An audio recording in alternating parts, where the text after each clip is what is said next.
মক্কার তপ্ত দুপুর, চারিদিকে অসহ্য গরম, বাতাসের ঝাপটায় বালি উঠছে।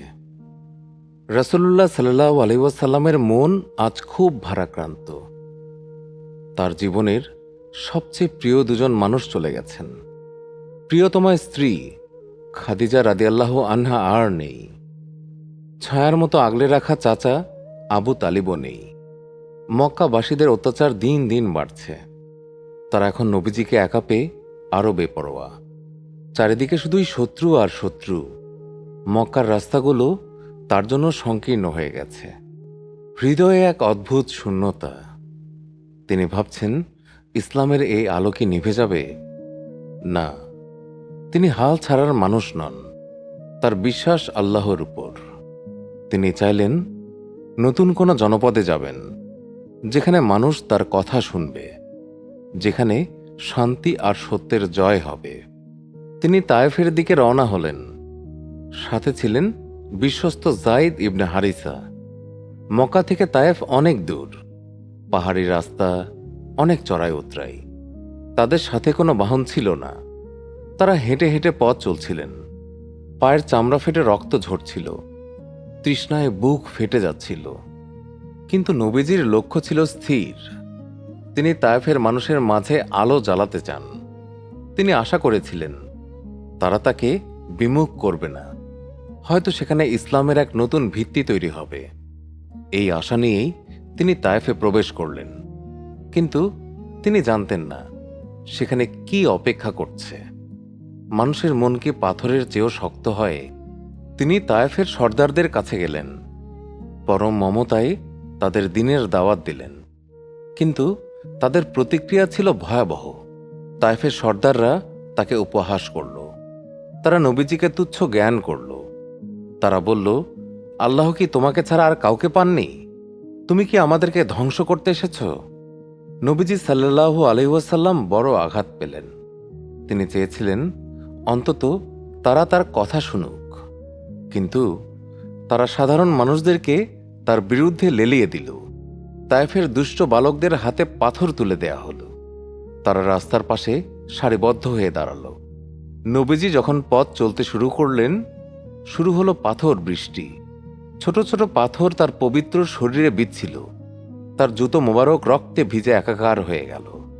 শরীর থেকে ঝরা রক্ত মাটিতে পড়ছে। যায়েদ রাদিয়াল্লাহু আনহু তাকে নিজ শরীর দিয়ে আগলে রাখার চেষ্টা করছিলেন, কিন্তু পাথরের আঘাত থেকে বাঁচানোই যাচ্ছিল না। নবীজি সাল্লাল্লাহু আলাইহি ওয়াসাল্লাম যন্ত্রণায় কাতরাচ্ছিলেন, কিন্তু তার মুখে কোনো অভিশাপ ছিল না। একসময় তিনি ক্লান্ত হয়ে এক আঙ্গুর বাগানে আশ্রয় নিলেন। শরীর থেকে রক্ত ঝরছে অবিরাম। তিনি বসে পড়লেন মাটির উপর। তার সারা শরীর কাঁপছিল। অপমানে আর ব্যথায় তিনি ভেঙে পড়ছিলেন। তিনি আকাশের দিকে হাত তুললেন। আল্লাহর কাছে অত্যন্ত কাতর হয়ে দোয়া করলেন, হে আল্লাহ, আমি আমার দুর্বলতার কথা তোমার কাছে বলছি। আমার কৌশলের স্বল্পতার কথা বলছি। মানুষের কাছে আমার তুচ্ছ হওয়ার কথা বলছি। তুমি তো পরম দয়ালু। তুমি তো দুর্বলদের রব। তুমি আমাকে কার হাতে সোপর্দ করেছ? কোনো অচেনা মানুষের হাতে যে আমার সাথে দুর্ব্যবহার করে, নাকি কোনো শত্রুর হাতে যে আমার উপর বিজয় লাভ করেছে? যদি তুমি আমার উপর অসন্তুষ্ট না হও, তবে আমার কোনো দুঃখ নেই। এই দোয়াটি ছিল ইতিহাসের সবচেয়ে করুণ দোয়া। আল্লাহর কাছে বান্দার নিঃস্বার্থ আত্মসমর্পণের এক চরম উদাহরণ। হঠাৎ আকাশ থেকে জিব্রাইল আলাইসাল্লাম নেমে এলেন। সাথে ছিলেন পাহাড়ের দায়িত্বে নিয়োজিত ফেরেশতা। জিব্রাইল আলাইসাল্লাম বললেন, হে আল্লাহর রাসূল, আল্লাহ আপনার কওমের কথা শুনেছেন। আপনি যদি অনুমতি দেন, তবে এই দুই পাহাড়কে মিলিয়ে দেব। তায়েফের এই অবাধ্য জাতিকে মাটির সাথে মিশিয়ে দেব। তারা আপনার রক্ত ঝরিয়েছে। তারা বাঁচার যোগ্য নয়।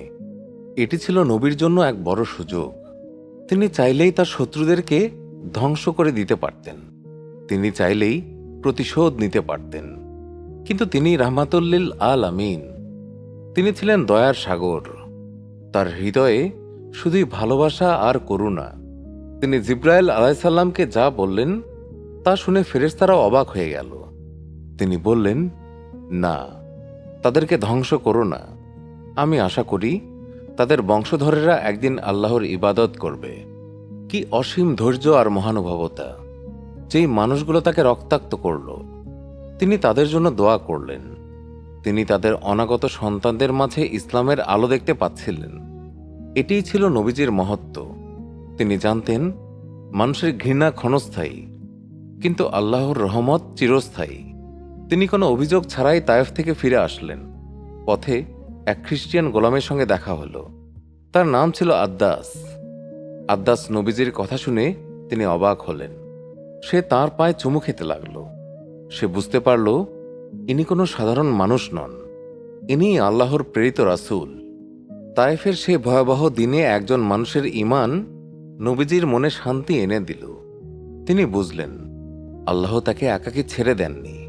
প্রতিটি কষ্টের পরেই কোনো না কোনো নতুন বিজয় লুকিয়ে থাকে।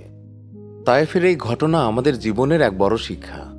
আমাদের জীবনে অনেক সময় অন্ধকার নেমে আসে। মনে হয় চারপাশ থেকে বিপদ ঘিরে ধরছে, আপন মানুষেরা পর হয়ে যায়, চেষ্টার পরও সফলতা আসে না। আমরা তখন হতাশ হয়ে পড়ি। আমরা আল্লাহর রহমত নিয়ে সন্দেহ করি। কিন্তু নবীজির এই সফর আমাদেরকে শেখায় আশাবাদী হতে। কষ্টের পর যেই প্রশান্তি আসে তা আল্লাহর এক উপহার।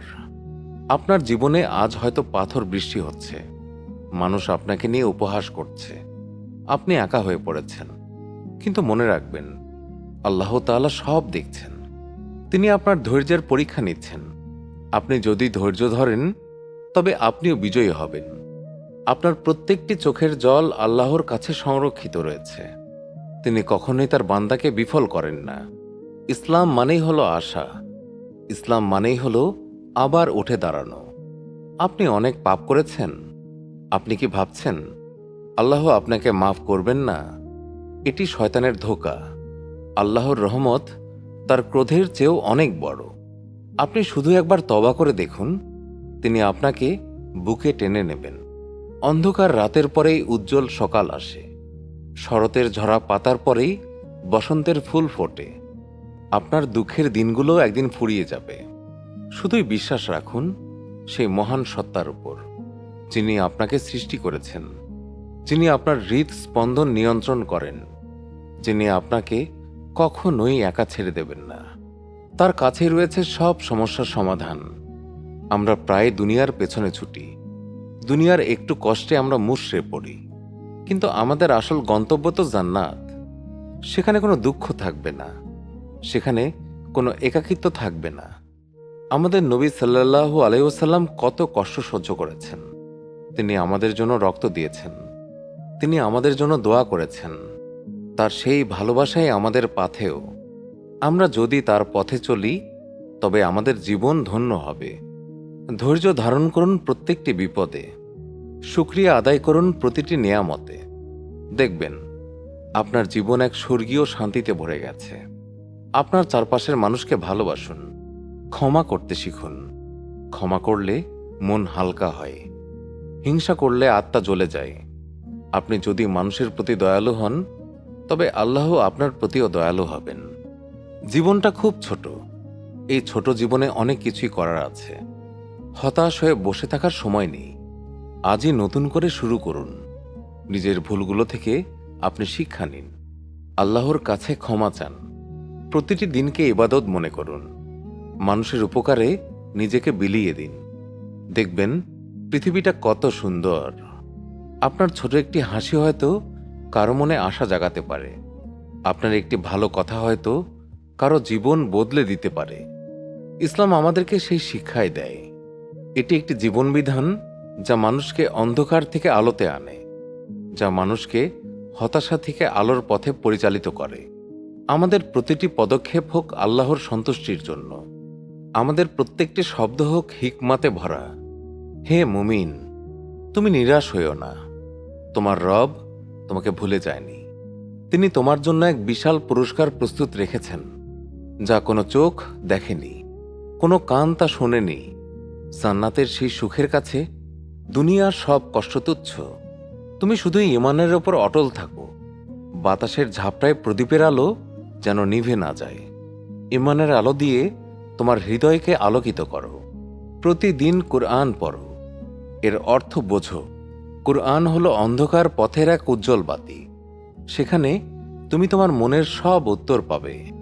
সেখানে আল্লাহ তোমার সাথে কথা বলবেন। তোমার একাকিত্ব দূর হবে। তোমার হৃদয়ে প্রশান্তির বৃষ্টি নামবে। তুমি অনুভব করবে তুমি একা নও। তোমার সাথে আছেন কুল কায়নাতের মালিক। তায়েফে সেই নবীজির রক্তাক্ত শরীর, আর আজ কোটি কোটি মানুষের হৃদয়ে তার নাম। এটি হলো সত্যের বিজয়। সত্যের পথ কঠিন হতে পারে, কিন্তু এর শেষটা খুব সুন্দর। আল্লাহ যাকে ভালোবাসেন তাকেই পরীক্ষা করেন। এই পরীক্ষাগুলো আমাদেরকে খাঁটি করে তোলে। যেমন আগুনে পুড়ে সোনা খাঁটি হয়। আপনার কষ্টগুলো আপনাকে আল্লাহর আরো কাছে নিয়ে যাচ্ছে। যদি আপনার মন খারাপ থাকে, যদি আপনি নিজেকে ব্যর্থ মনে করেন, তবে তায়েফের সেই দৃশ্যটি কল্পনা করুন। পাথরের আঘাতে ক্ষত বিক্ষত একজন মানুষ, রক্তে ভেজা তার পায়ের জুতো। তিনি যদি আশা রাখতে পারেন, তবে আপনি কেন পারবেন না? আপনার সমস্যাগুলো কি তার চেয়েও বড়? তাই বুক ভরা আশা নিয়ে সামনে এগিয়ে যান। আল্লাহ তাআলা আপনার সাথে আছেন। তিনি আপনার প্রত্যেকটি পদক্ষেপ বরকতময় করে দেবেন। মুমিন কখনোই পরাজিত হয় না। হয় সে জয়ী হয়, না হয় সে শিক্ষা লাভ করে। আর উভয় ক্ষেত্রেই রয়েছে আল্লাহর রহমত। আমিন।